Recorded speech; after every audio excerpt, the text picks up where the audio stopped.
want a play-by-play. You want all the replays of the games that you missed this week. Well, you're in luck 'cause now there's a new girl in town bringing you all the news in sports. She's our woman in motion. She's bringing you all the games. She's causing a commotion 'cause no man can ever claim. She's got grace, she's got style, so just stay for a while and watch the girl next door, 'cause she's our woman in motion. She's bringing you all things sports today. Today, a woman in motion.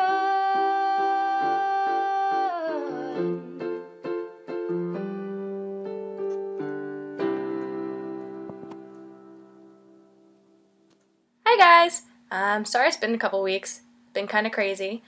But, so, I think we're going to have a little different episode today.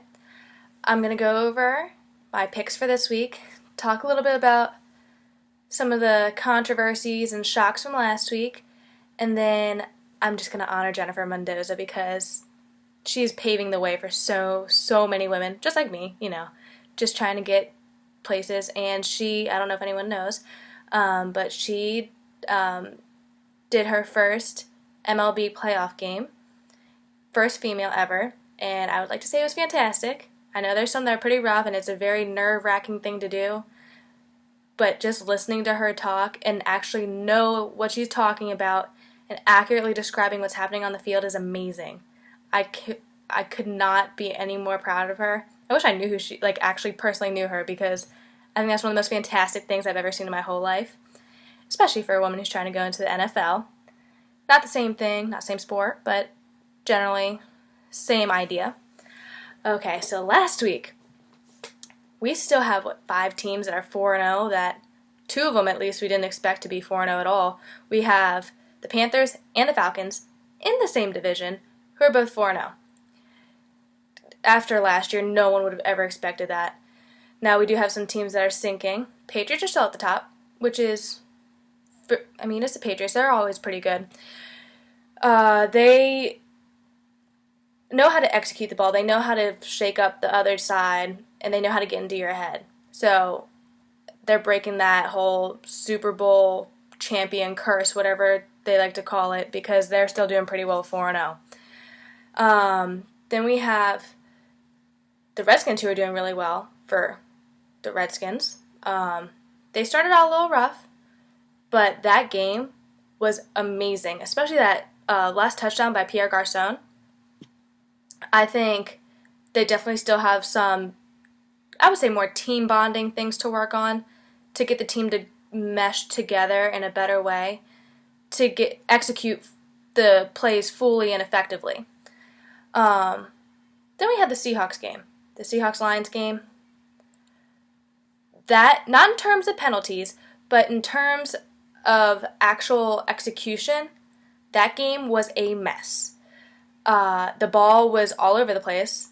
Russell Wilson, I don't even want to know how many times he was sacked, because I feel like every time I looked up at the TV, he was being knocked down, ball was rolling on the ground, some bizarre play was happening that, it kept you on your toes. But that last play, now, I saw a screenshot of the ref. He was standing right across from the play where Megatron was going across and Cam Chancellor punched the ball out. It definitely should not have been batted. I don't care what KJ Wright says. A bat is illegal no matter what. Ref should have known better, because it's his job to know that. And there's just too much proof, and Seattle definitely should not have won that game. The Lions ran them out. They knew what they needed to do, and they did it, and they got the short end of the stick. I feel so sorry for those fans, because they were literally a yard away and a call away from winning that game, which they most desperately needed and deserved. So tonight, we have Colts and Texans. For the Colts, I'm pretty sure Matt Hasselbeck's expected to play. Andrew Luck out with a separated shoulder. I have Houston winning this game. I think with Andrew Luck being out, it shakes things up. Matt Hasselbeck's on the older side, still getting back into the feel of things.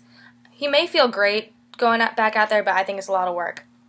Then we have Seahawks-Bengals. Have the Bengals winning this by a long shot. It's 4-0. And then we have the Bears and Chiefs. And I'm going to go with Chiefs on this one. I have some more faith in them, I think. I think a lot of people have a lot of things to work on, and I think they just have a little bit more of an edge on this. Then we have Redskins-Falcons. Falcons are killing it. Redskins are strong. I think it's going to be a close game, but I think the Falcons are going to take it. Then we have the Jags-Bucks, Florida matchup right here. I'm going to go with Jags. I want to be a little different. Then we got Saints-Eagles. I'm rooting for the Eagles. I need the Eagles to win. I just would love to see them take this win because they're both 1-3. I think the Eagles have more want and drive to win. Then we have Browns-Ravens. I'm going with the Browns, mainly because of their fan base. They have a very good fan base that travels, and they are racking up some talent, and I think they can get there. Then we have Rams-Packers. I have the Packers winning that one. Bills-Titans. I'm going to go Buffalo. They have an amazing defense. I just love watching their defense play. They might be one of the best defenses. Then we have Cardinals-Lions. Again, I'm sorry for the Lions, but I'm going with the Cardinals on this one. They're 3-1. They're a tough team to beat, and I don't think that their record, I think they should be 4-0. Then we got Patriots-Cowboys. Going with the Patriots. Broncos-Raiders. I think it will be a close game, but I think Broncos are definitely going to top it. 49ers-Giants. 49ers are falling apart. I don't know what's going on with them, but they need to get their act together if they want to get any more wins than the one that they have. I'm going with the Giants on this one. And then Monday night, we have Steelers-Chargers. I'm going with the Steelers on this one. Even though it's in San Diego, I want to step out on the wild side. I think that the Steelers are going to barely win it, I would say. Then I hope everyone's keeping up on their baseball. We got some playoffs going on. Yankees are out. Got the Astros in. Again, Jennifer Mendoza did an amazing job. And next week we'll talk more about those playoffs, and we'll come back and check on my picks. Everyone, comment, give me your opinions, suggestions, and hope to hear from you guys soon.